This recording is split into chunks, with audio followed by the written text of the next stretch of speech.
The turmoil in Kazakhstan has dealt a blow to cryptocurrencies because the country is the world's second biggest Bitcoin mining hub. The price of Kazakh exports like crude oil and uranium are also surging during the most violent protests in the country in years. They've broken out at a time when the supply of both commodities is under pressure, pushing up inflation in major economies. Miranda Lin has more.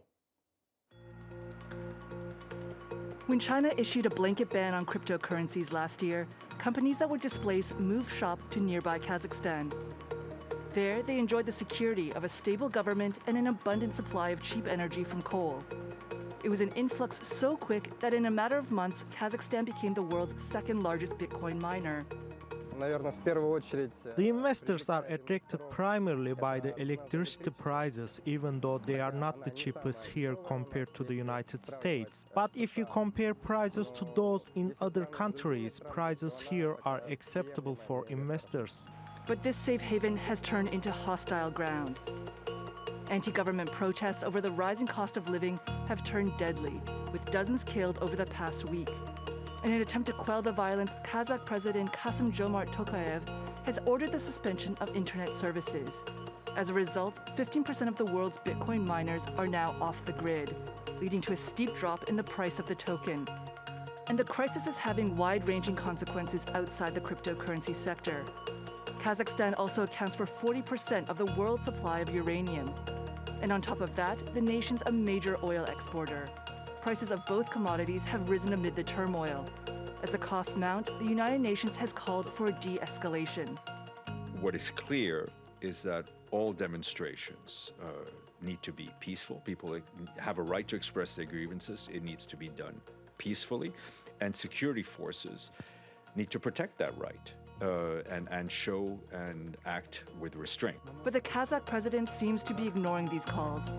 On Friday, he issued an order to his troops to shoot to kill without warning in an effort to quash the protests, which means the violence on the streets and the volatility in the markets are far from over.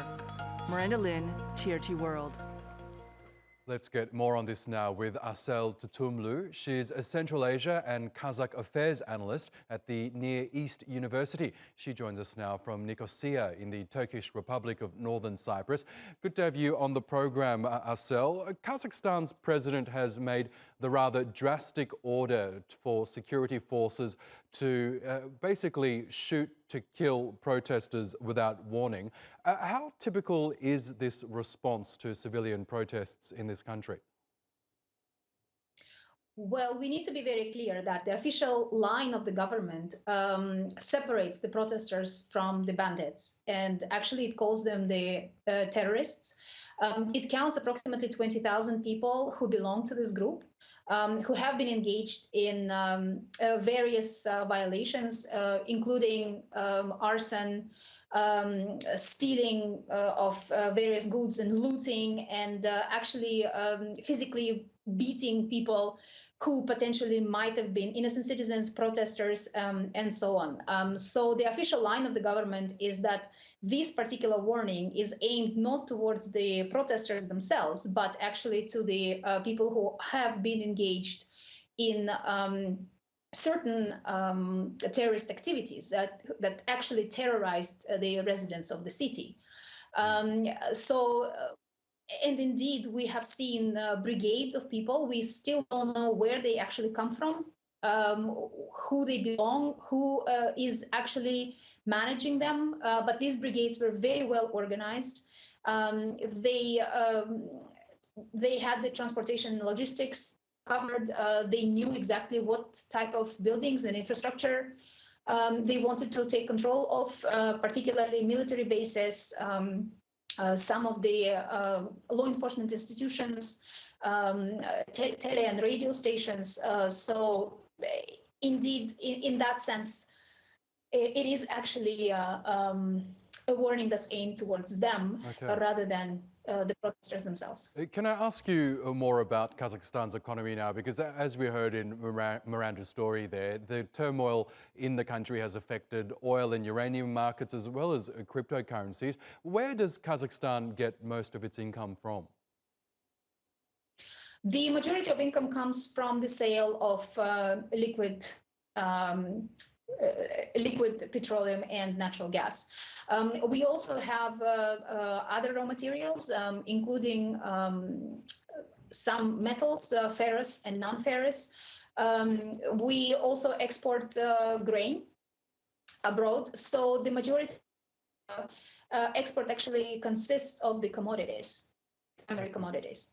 Okay, interesting. And I also would like to ask you in terms of wealth distribution. It sounds like that Kazakhstan has significant mineral and resource wealth there. How evenly spread is the wealth in Kazakhstan? And I think this is actually, thank you for asking this question. This is the problem, because the majority of wealth belongs to a very small amount of the elites that are affiliated with the government, and the median salary of the people is actually very close to the poverty line. So as a result of that, it's highly unequal and also relatively insulated a group of elites that control the economic, reap basically the majority of economic benefits. We also know the protests in Kazakhstan began in the west of the country over the weekend when the price of fuel essentially doubled. The cap on fuel prices has just been reintroduced, yet people are still unhappy. What do you think the people in Kazakhstan want to see right now? Well, definitely more reforms. There are different groups, obviously, that came out to protest, but the majority of them agree that the existing system where elites are insulated and people cannot really participate in the daily, so to say, decisions that have political and economic matter for them is a problem. And I think no matter what group of peaceful protesters actually we talk to, all of them want the economic reforms, and particularly the elections into local municipalities. They want the introduction and registration of various independent political parties. And obviously they want Nazarbayev and his family to be out of power and out of the control of economic wealth. Okay, Assel Tutumlu from the Near East University. We really do appreciate your analysis. Thank you for that.